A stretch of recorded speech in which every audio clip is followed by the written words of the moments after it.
marahnya tina kita sabina di awas itunya seperti tadi dina Al-Quran mengkoti waqimus sholat dan dirikanlah sholat. Tapi ternyata dina kitab mah surutus sholat ayatna syarat sholat seperti contoh. Nah berarti sebagai hukum dina hukum dina fikih zani berubah-ubah.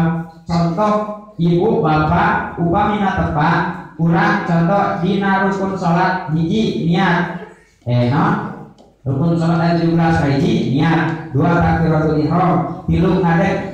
Tapi dengan catatan ngadeg dirinya lamun kamu jalmi anu kawasa lamun teu kawasa ngadeg boleh ibu biasa sambil calik bapak biasa sambil calik tetiasa sambil calik atuh panginten teu mampu biasa sambil berbaring. Upami tetiasa sambil berbaring ya satu isyarat, upami tetiasa ku isyarat ya satu niat, upami tos tetiasa ku niat aja berarti eta tandana jami parantos ngantun.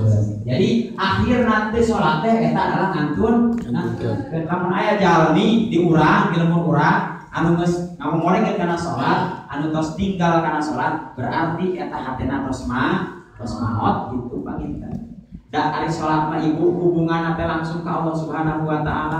Maka lamun jalmi parantos hubunganana teu sareng Allah Subhanahu wa taala hartosna tos teu ngalaksanakeun sholat, maka eta kabarokahan tos mulai dicabut ke Allah Subhanahu wa taala. Nauzubillahi min dzalik.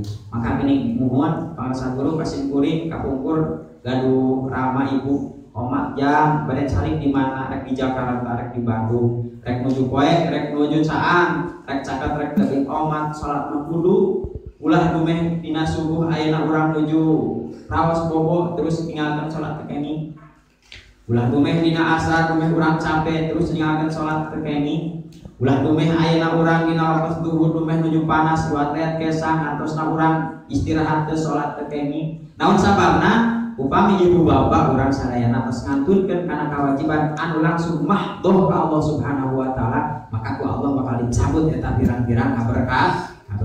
Nauzubillahi min dzalik. Jadi tadi kesimpulanana bahwa